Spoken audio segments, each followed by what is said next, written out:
put you in the mood. We got all damn night. I wanna do this right. Girl, let me set the table. Whatever's on your mind, girl, put that thing aside. Cause I'm about to take over. Ooh, yeah, I see you dancing. Like the way you move it. You ready for some action? You ready for some action? I can't wait for your reaction. Like this, do you like that? Let me cook you dinner, best like you ever had. Bed filled with flowers, bubble bath waiting. Damn, you so bougie, girl, but ain't nobody hating.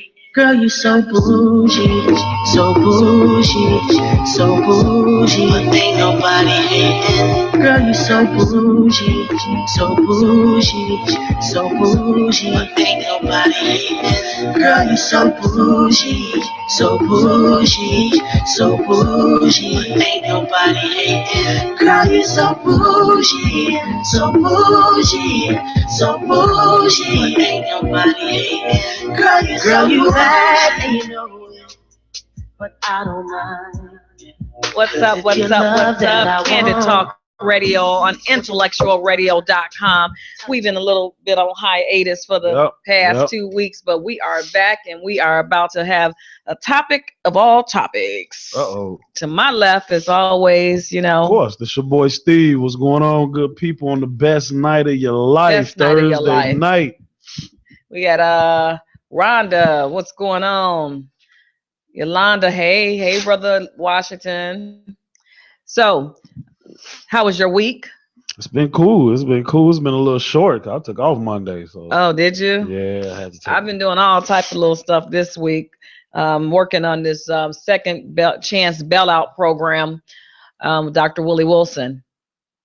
So, this program is for nonviolent misdemeanors. So if anybody know anybody that's in jail and they got a nonviolent misdemeanor and they trying to get out, inbox me.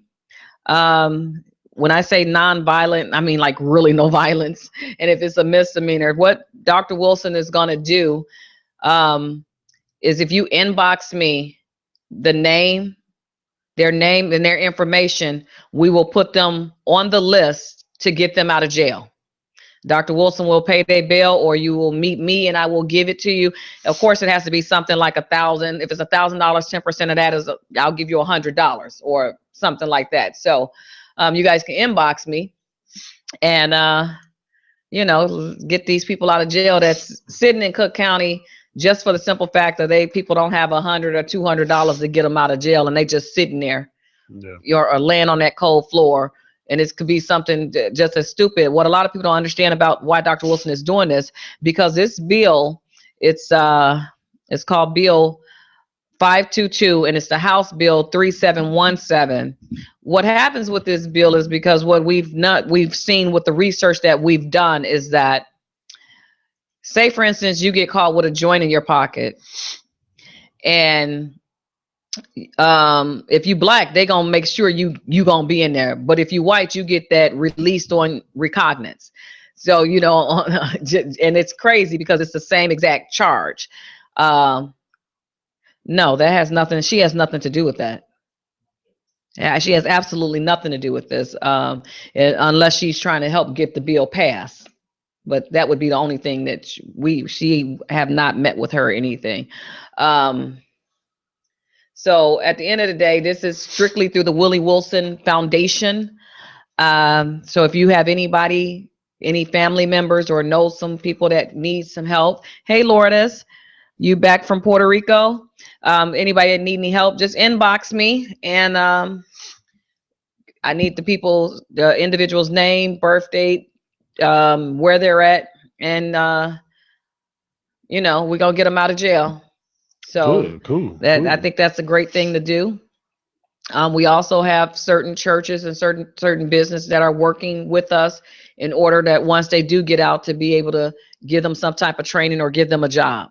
Okay. So, hopefully they don't end back up in that situation. And we know, granted, some people are going to end back up, but we can only give you this chance once. So, if you know, like I said, if you know anybody that needs any help of getting out of jail, they're down in Cook County, inbox me, name, birth date, and the next go round. Actually, he's trying actually next week. I think it's about 200 people on the list next week that will be getting released. We've already paid their bail. So they'll be getting released next week. So anybody you guys know, anybody need any help, just inbox me. So that's that. What do you think about that? I think that's pretty cool. That's pretty cool. I'm glad somebody is doing something. I'm pretty proud of some of our black men that's a little bit well off than others that's helping people. Hey, Renee. As you know, this week we also had Chance the Rapper that donated $1 million to CPS. Yes. Or whatever. It's funny because then the next day he was over at Navy Pier and I saw him. Oh, okay.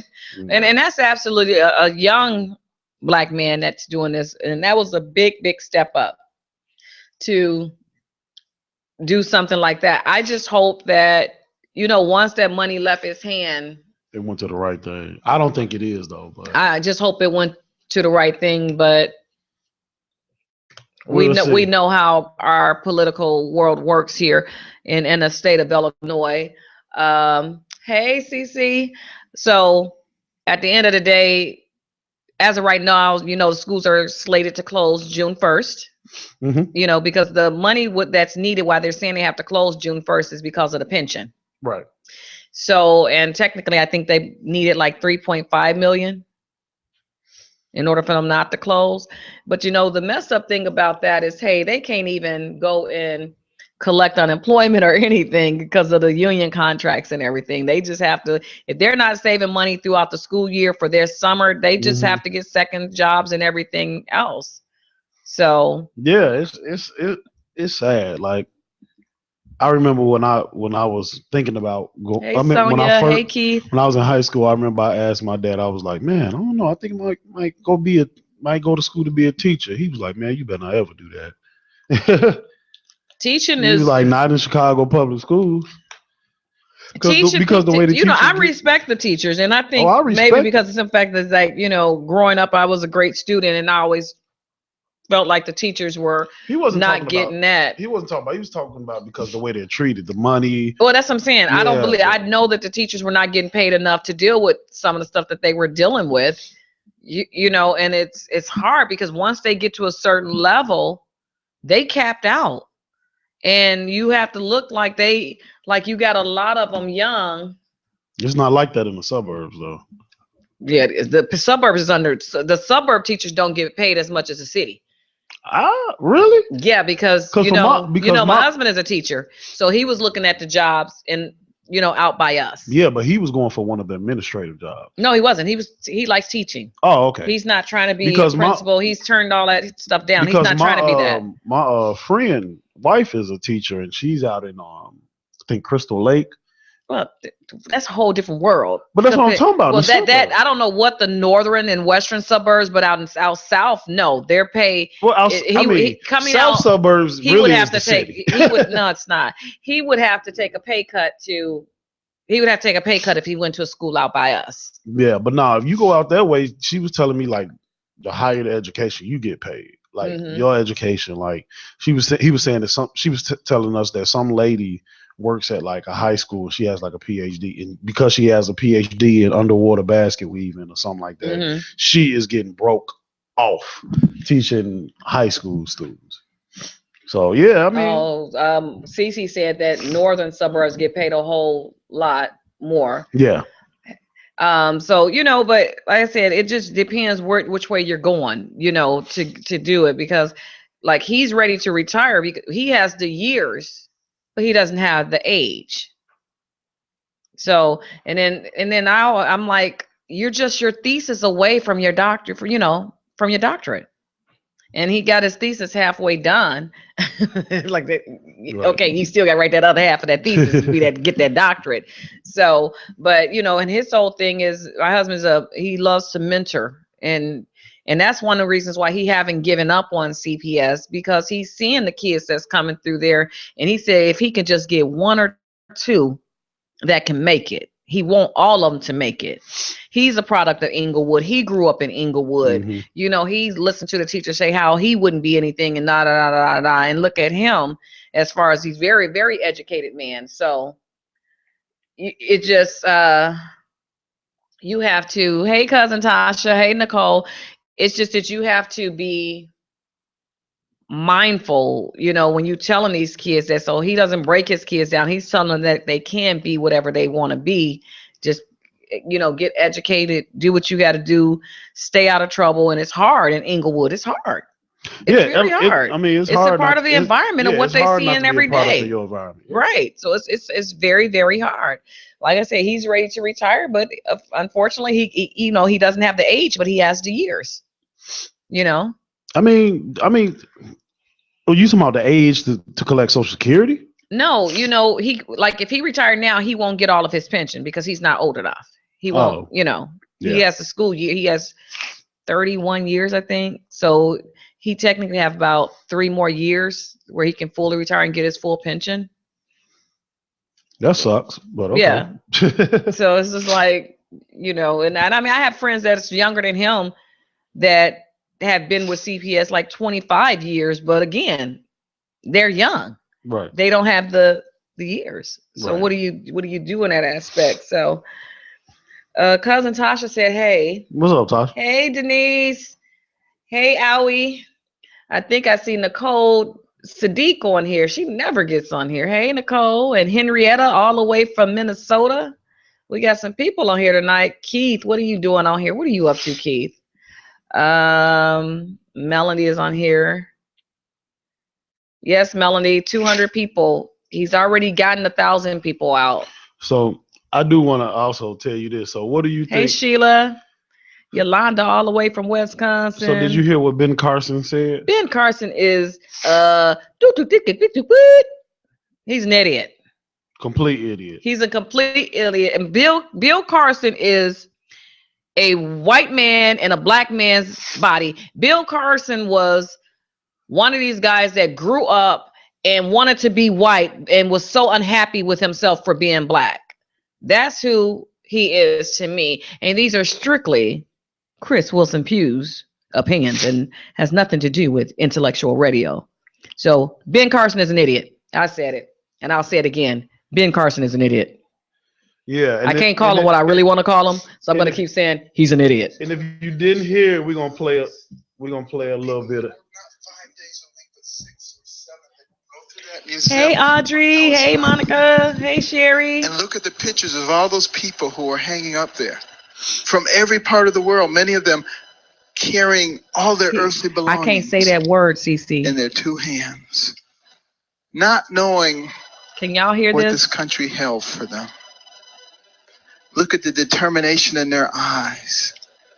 People who work not 5 days a week, but 6 or 7 days a week. Not 8 hours a day, but 10, 12, 16 hours a day. No such thing as a minimum wage. What you mean you leaving for St. Martin next month? I didn't get that.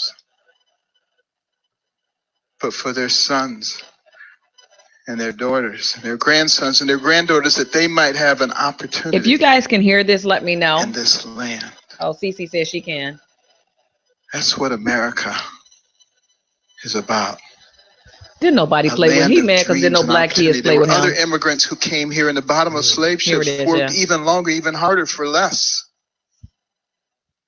But nobody got treated worse than the black people. Where did he get this from? That one day their sons, daughters, grandsons, granddaughters, great-grandsons, great-granddaughters might pursue prosperity. Hey, Sister Terry. Hey, girl. So basically, the whole thing is basically Ben Carson literally said that slaves were hard-working immigrants in the slave ships that came up over here.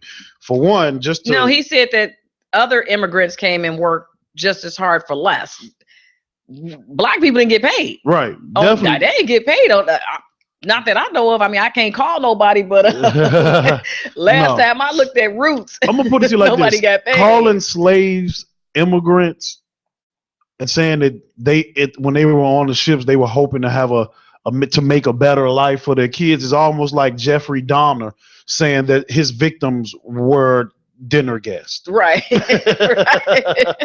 I'm gonna tell you now, if Ben Carson was to walk through IntellectualRadio.com right now, I'll smack him. I slap the mess out of him. I will fight a man. I will. It would be on, because that is just the most asinine statement that he could have made. And what it is when you hear something like that from an educated black man, or especially a black man that holds political office, wow, then it pretty much negates our complete history. Definitely. It validates, a lot of the ideology of racism. Okay, Monica, I'll check and it. getting rid of the things that we've went through to become to where we are now. And that's the part that I think that he done took away Martin Luther King dream with that. He done took away all the works of Malcolm X. He done, oh Lord.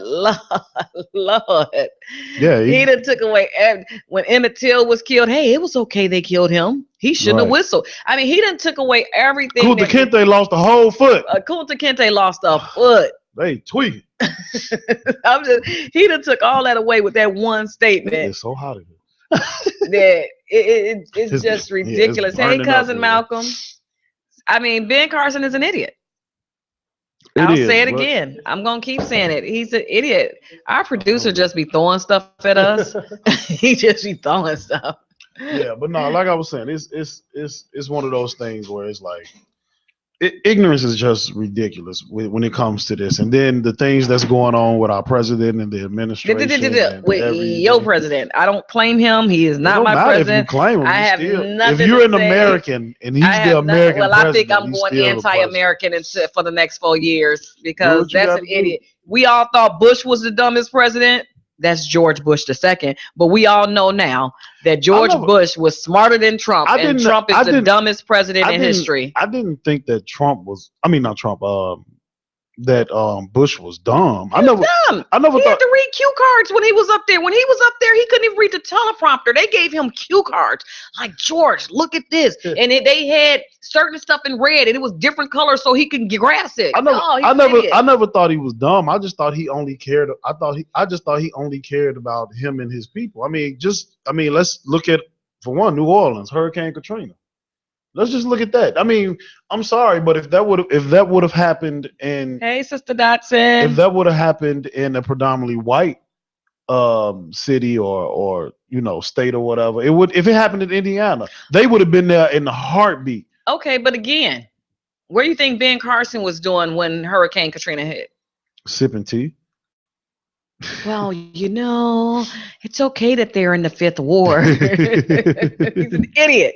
Yeah, but like I said, it's really nothing that we, all we can do is just basically is sit back, and we need to really, as African American people, we need to strategically start voting. It's simple. It's as simple as that. Oh my God! Again, with the voting, like I told you, I worked the polls.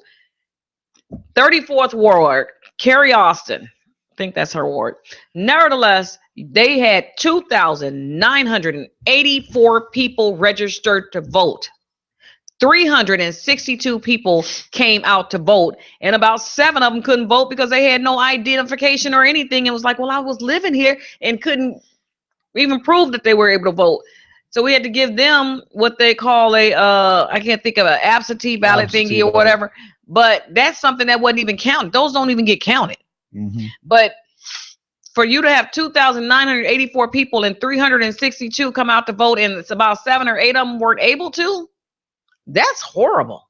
Yeah. But these the first people, I don't want Trump to be president. But you didn't get out to vote. And this ward was good. They had rides. They were like, if you need a ride, call this number. They got a phone.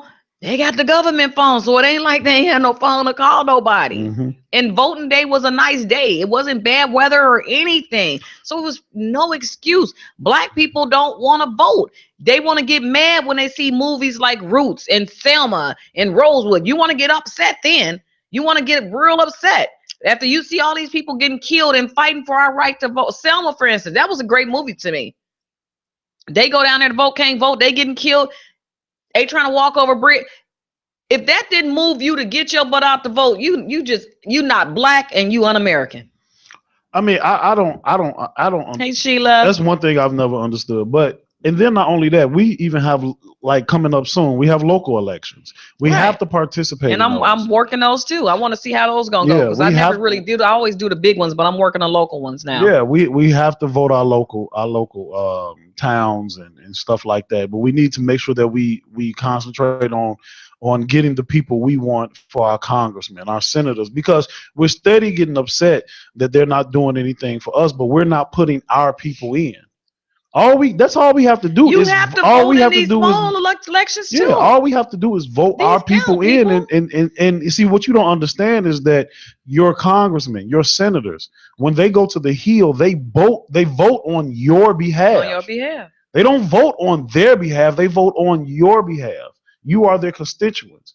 And so the thing about it, if you're not a voter and you're not making your voice heard, they're going to go by what the other constituents that they have are by, and then what happens is we don't get the resources in our neighborhood. No. We have problems like CPS not having enough money for our own kids, and we have to do better. Like 2017, like if you're not registered to vote, Go register to vote. Go register to vote. And if you don't register They even to vote, ask you that when you please get do me your a favor. license. Please do me a favor and go kill yourself. If you do not, please. Oh, no, we don't want people to kill themselves. No. If you're not a registered voter, then you will not vote. You just want it. You're a black person. Go drink a fifth of antifreeze, please. go to AutoZone and ask for a fifth of antifreeze. And tell them you're not voting. They'll probably give it to you for free. But we need votes. You have to vote, even in these small elections that you don't think is important. These are important. It just makes me mad because look at our future. Look what we got in the office for the next 4 years. All because someone on this line did not vote. Somebody on here didn't vote because they said it wasn't a viable candidate. Guess what? Most of them are not. But you still got to choose between the lesser evils. Now, do I think Hillary would have made a good president? Jury's still out on that one. I mean, we'll never know. We will never know. Because let's see, how old will she be in 4 years? Like 100? I don't know, but she said she's not running. She's not running? Yeah, she said she's done. Sister Felita. Tell you the truth, that might be the end of her with politics. That's it. Well, I mean, the thing about Hillary was, even though she had the popular vote, she wasn't connecting with people. It was like you just repeating the same stuff that Bill said some years ago and Obama said some years ago. That email scandal thing, I don't think it should have hurt her, but I guess they said. I mean, I just think I think that she, as well as everyone, I mean, not everyone, but I think a lot of people just underestimated Donald Trump. They didn't. Once campaign. The Republican Party started pulling away from him, it was like almost he had no choice. That it was really like he wasn't going to win. He really had no chance. Yeah. But they forget that the Klan is more powerful than the Republican Party. It wasn't that. What happened was it was just kind of the way it was just like how Obama first got elected. It was because you had a lot of the young people, a lot of the people who usually don't vote, like the people that are a little bit, like their class system might be considered poor or blue collar. A lot of those are the big majority that don't vote. And what happened is that if you pay attention to Trump's campaign, a lot of those towns and a lot of those small towns and a lot of those small cities where it's like those little hick towns and stuff like that, that's where he campaigned a lot, and he got a lot of those people to register and to vote, and that's what put him over. Well, I worked the polls when Obama. I shouldn't say work the polls. That just sounds like so crazy. But worked the election polls when Obama was running, and the African American vote, both elections, was very strong. Yeah, very, very strong. We literally make the difference. And people don't understand, and they don't get it. We make the difference. That's why Obama won, because African Americans actually came out and voted. You don't know how many young people Well, I guess I don't know. I'm 30 now. I don't know if I'm considered young. Oh, now he think he old, y'all, because he 30. But I'm just Been there, saying, done that you don't know. years You don't back. know how many people that are my friends that I really couldn't believe it, and we had conversations, and they were like, "Yeah, I didn't vote," and I'm like, "What?" And they was like, "Stuff don't matter anyway," and I'm like, "You idiot!" And that's how my son feel. Both of the boys feel that way. Well, Justin gave you more of a, neither one of them are going to do anything for our people. Da, da, da. And I'm like, well, Justin, you still have to vote. And then I made him sit down and watch Selma with me, and he was just like, yeah, I'm still not voting. And that's exactly. See, I guess my issue is that we do exactly what they want us to do. Like we're programmed, and we don't even realize we're programmed. A lot of people don't. And you wonder why the police don't care about us. You wonder why our mayor doesn't care about us. You wonder why our governor doesn't care about us, because we don't do the necessary things for ourselves to make it matter. So yeah, because I mean, like, people always talk about the violence in Chicago. The violence is only in certain areas in Chicago, and it's in the Black and Hispanic neighborhood, period. And they can stop it. Yeah. All they have to do is police it like they do other areas. Right. They can do it because they want us to kill ourselves. Yeah, they want us to kill each other. They don't care. Let them kill it. And the thing about it though is that we just sit back and just take it, and we just get on the news and cry. Something needs to happen. Yeah. But we don't even just go out and vote. And that's why I just don't get it. Yes, Brother Washington, the electoral vote is why Trump won, but it's, again, even though with the electoral votes, if voters still would have came out and voted, Trump still would. We would have won the electoral. Yeah. If every African American person that can actually register to vote, actually we would have changed that. If they would have done it in America, they would have just voted. If every Black and Hispanic person would have done it, we would have changed. We would have won the electoral college, hands down. If you get a chance, please look at the numbers of how many African Americans voted versus ones that are actually registered to vote that didn't vote. The numbers are staggering. Let me be very clear. They're under 10%. Right. They are way under 10%. Right. They are, and that is just ridiculous. Out of all the things that Black people have went through in our past, and this is how we repay our ancestors. I'll tell you right now, I'm sure that if our ancestors could see what we're doing now, and if they had the opportunity to go back in time, I don't think they would have fought for our rights. They wouldn't have. They wouldn't. Because this is them, the things that they did for us to have rights, their idea was not what it is now. And if they could see how we are now, I don't think they would. I don't think they would have wasted their time. All right. I mean, look at Martin. Like I said, again, Martin Luther King, Medgar Evers, Malcolm X. These people were already willing to risk their lives for our equality. For us. Yeah. And if you think about it, they died. Some of them died. And the thing about it, though, let's be honest. They knew that they were going. They knew that they were going to die. They knew they had gotten too powerful. They knew that they were going to die. Malcolm X knew he was going to die that day. He actually sent his security detail away from him. I'm just saying. Yeah. They knew they knew what was up. They knew that eventually their time was going to be. Well, Felita, you late. We already talked about Ben Carson, the idiot. We talked about the idiot already. And then every time something happened, we just have these misguided protests and things that we make ourselves look unintelligent. You know, we make ourselves look like idiots. Oh, let's do the women's march. We couldn't do all that when we had other stuff going on. Why the women couldn't all come together then? I mean, my thing was this. I couldn't believe how many Black people actually went down to Trump Towers and protested. And you had more of them protesting than more going out to actually voted. I mean, that was ridiculous. But I mean, again, all around the nation. And you know what these white people doing? They're laughing. They're just sitting back cracking up. We're comedy to them. We are hilarious. We what was the Black people called back in the day when it was a name for them? Nigga. What words you talking about? That word? No. You know when they were like the clown, what was they called? A joker, a gesture? I don't know. Sambo. Or Sambo or something like that. Hey, Starletta. But no, again, I'm going to go back to the top of Felita said spooks. No, it was like sambos. But I'm gonna go back to what I said at the top of the show.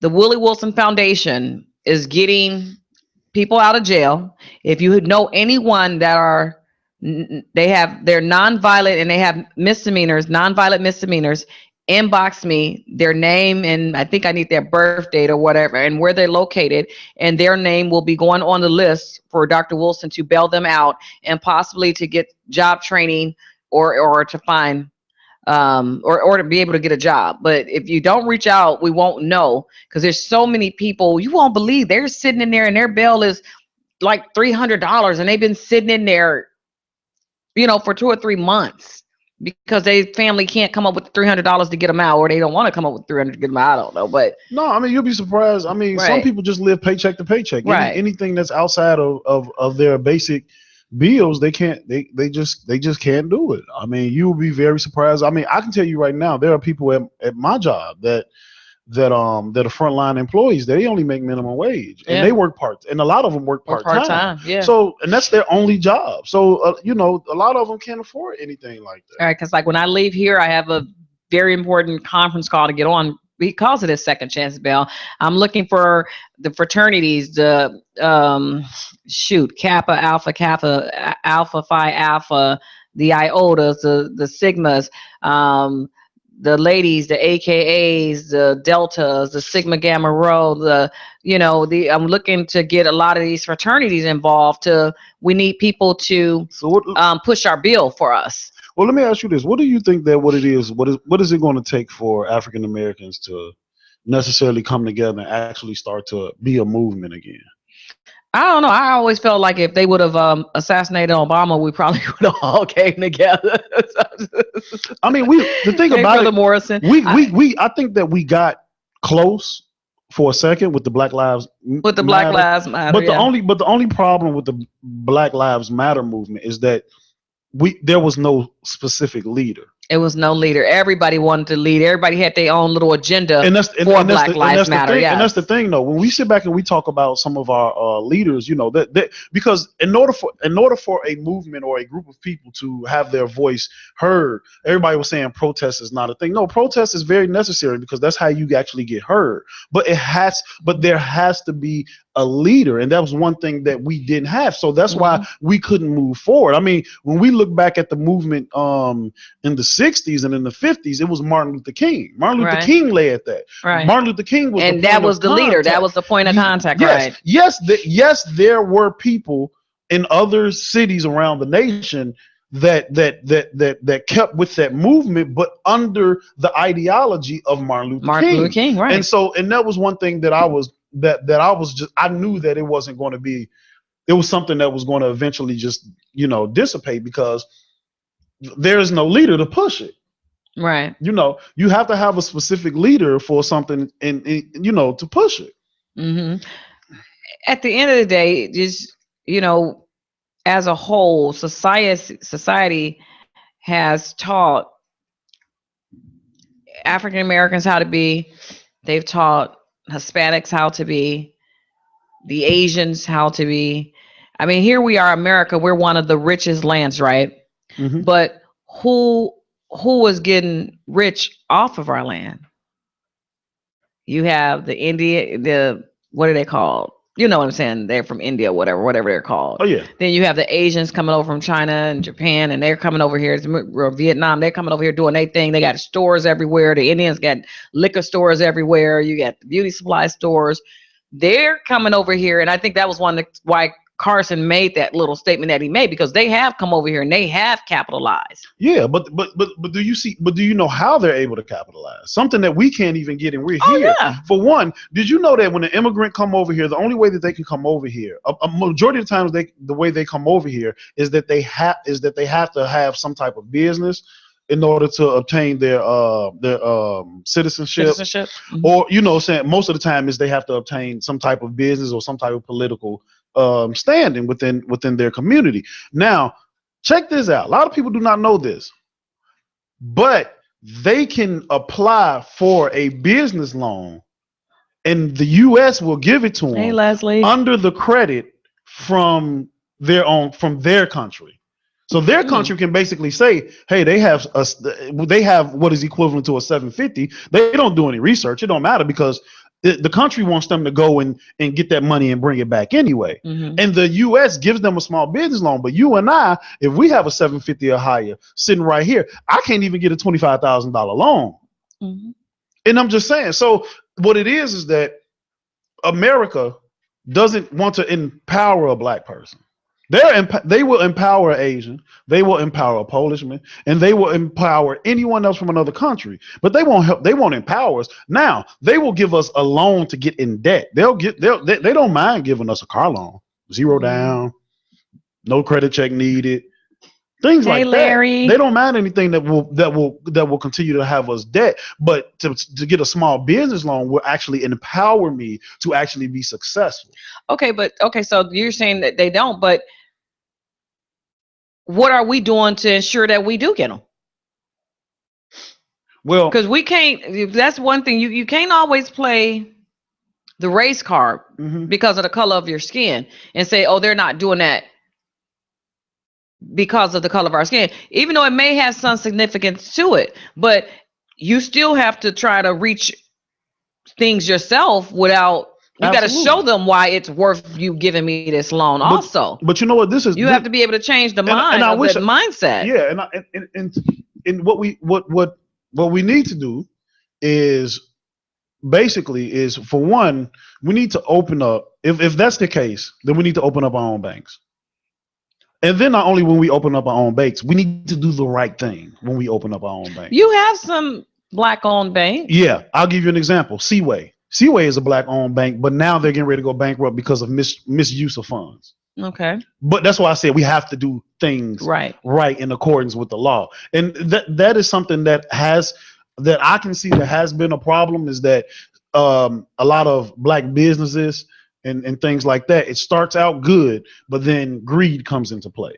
As we know it in our past. I mean, the Black Panthers was a huge entity, especially here in Chicago. Right. But what was the demise of the Black Panthers? Greed. Right. Greed.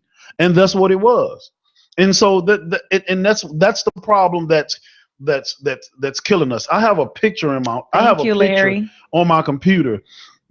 And I always like to use it as a reminder whenever I get on my high horse, because it's a picture of two slaves up in chains. And one slave is saying to the other slave, my chains are shinier than yours.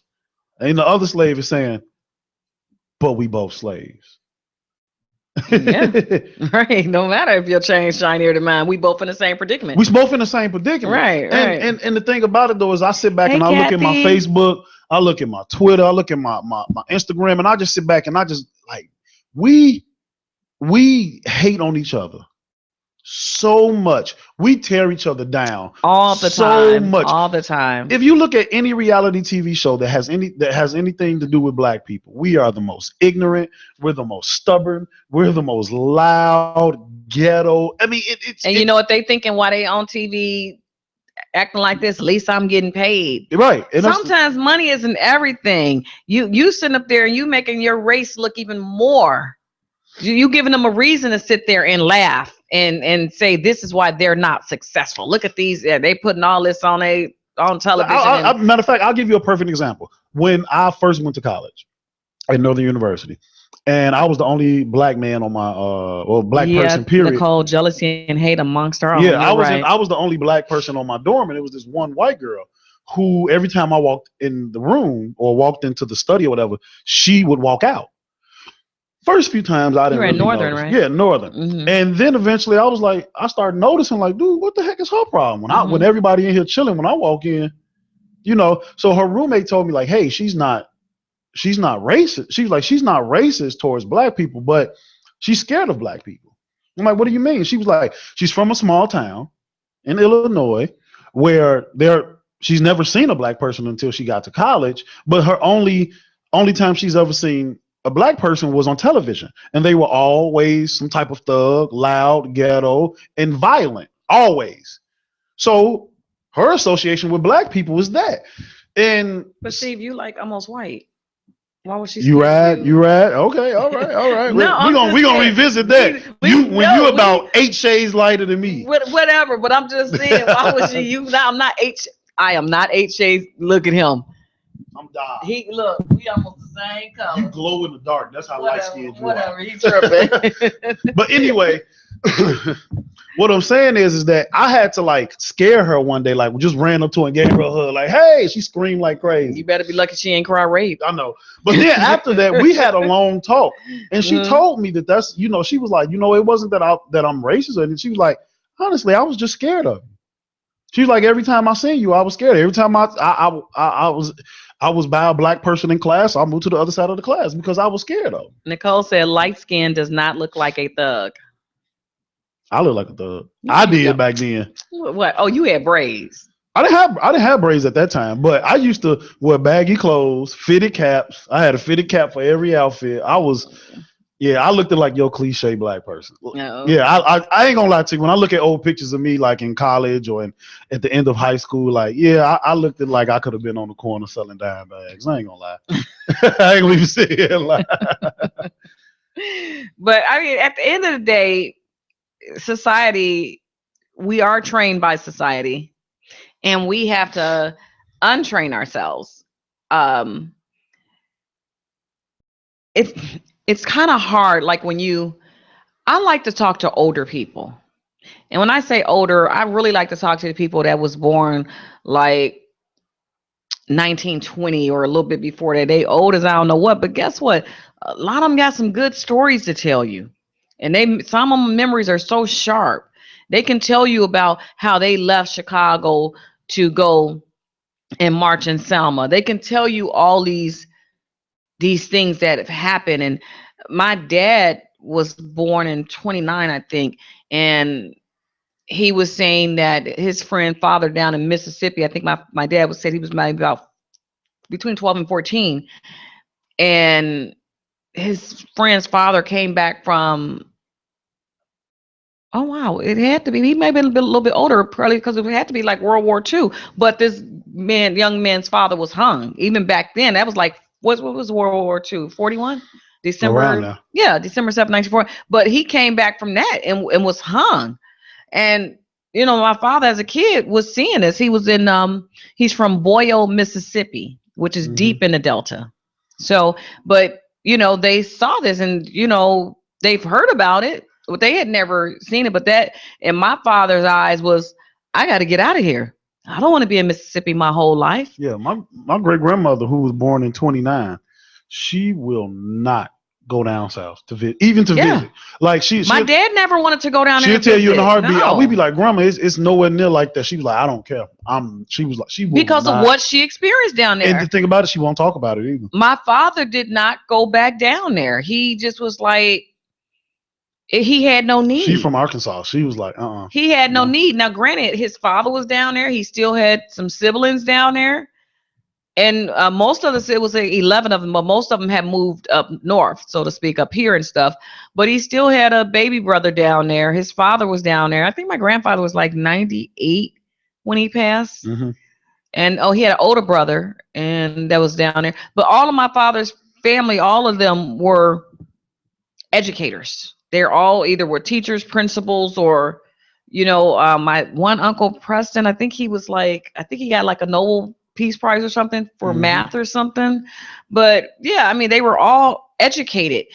When they saw the things that they saw, my grandfather and my grandmother made it, because they didn't have the education, they made sure that each one of their kids had the education and to get out of there and to do something, you know, better. I don't remember my grandmother. I was very young when she passed. I was probably about 2 or 3 when she passed.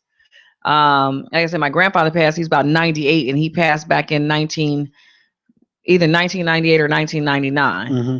So, it's just, like I said, I like talking to the older people, and granted, they may not want to relive it, but it keeps me grounded when I hear them stories. Like, man, and I could just appreciate. I have to appreciate everything that I have, and not just by talking to them, but just appreciate the struggles. Even like I'll cry if I'm watching Selma, like when they shot the young guy and stuff. That bothered me. You know, even to this day, hey, Michelle and Kim, watching Roots, that bothered me. It bothers me to this day. When you look at Roots and you see everybody on those slave ships, and it bothers me. Because I have to say, look at the struggle.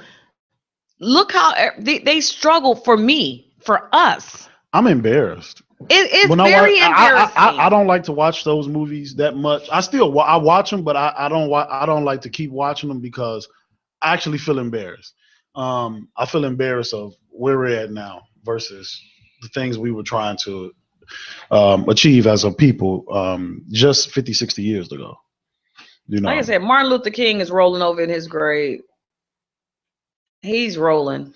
And I mean, it's don't get me wrong. I'm not saying that things haven't got better. I mean, we've gotten to a point where, you know, Black people can be successful, you know, in America. Yes, it is harder than they can be successful if they like Ben Carson, but we a white man in a Black man's body.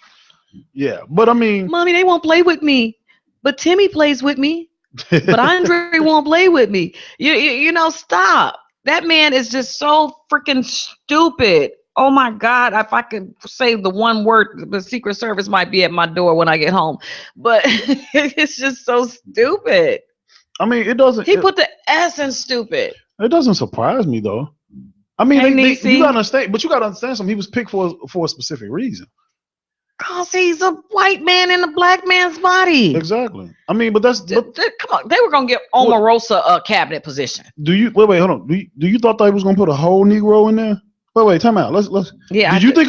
Let's not even just talk about. Did you see all of the Black college presidents in that photo with the lady, his chief of staff or whatever? She was sitting on a couch. Did you see that? But they had all these Black university presidents surrounding him. Hey, cousin Marcus. Yeah, it's sad, but you know But I'm saying these are the same people that's not gonna give your Black college fundings. They're not gonna give you, and you sitting up here cheesing with the orange man with the hair. I mean, hey, I mean, he's dysfunctional. His wife is not even living in the White House with him. His daughter is the first lady. Sure is. Right. Are you kidding me? That's probably a good thing. She the only one that got sense. Real talk. She the only one who got sense. Because they asked her. Cousin Marcus, you back in Chicago, you said? They asked her in her interview, does she ever talk to her dad about like some of the stuff he says and does? She was like, absolutely. She's like, I've been trying to take his phone away from him from Twitter. Yeah, she said she don't like him to be on Twitter. Oh, she hates it. She His wife has no voice. I don't know. I know you saw the video when he said something to her and her whole face just changed. That was all over the internet for weeks. I mean, because she's just a showpiece. Always have been. She's not attractive. Not to me. She looked like Skeletor. I mean, but she plagiarizes speeches. She plagiarizes past first ladies' outfits. She's not even her own self. Well, she didn't want this. I don't even think she was just always a showpiece to a rich man. I mean, let's think about it. If I was a rich person right now, you don't think how many women she's not cute. There's nothing cute about that lady. Yeah. Well, it looks like that's our time. That is being nice, Nick. She looked like Skeletor. That looks like it's our time. That is our time. It's probably not. You know, Earl be cheating us. He just be, he just be doing some stuff to us all the time. Nah. That's just Earl. At least he gave us heat today. He gives a lot of heat. It was heat. But until next week, good people, this is Candid Talk Radio, IntellectualRadio.com, and this is your boy Steve, and I'm here with the hostess with the mostest, baby here, Chris. I don't know why he calls me that. But hopefully we'll have Dr. Willie Wilson on here next week, and he'll be talking about his second chance bailout program. Then after that, we have a gentleman that's running for the mayor of Dalton that will be on that following week. And then after that, we got Wilma's Barbecue and Chicken. I'm with it. We always ready to eat. That's right. I could get Nicole Tillman Lynch on here to talk about Wines for Humanity. That would be a great thing to do. So that's it for us. Candid Talk Radio on IntellectualRadio.com. We will see you guys next week. Have a blessed weekend. Peace. So bougie, girl, but ain't nobody hating. Girl, you so bougie, so bougie, so bougie, but ain't nobody everybody hating. Girl, you so bougie, so bougie.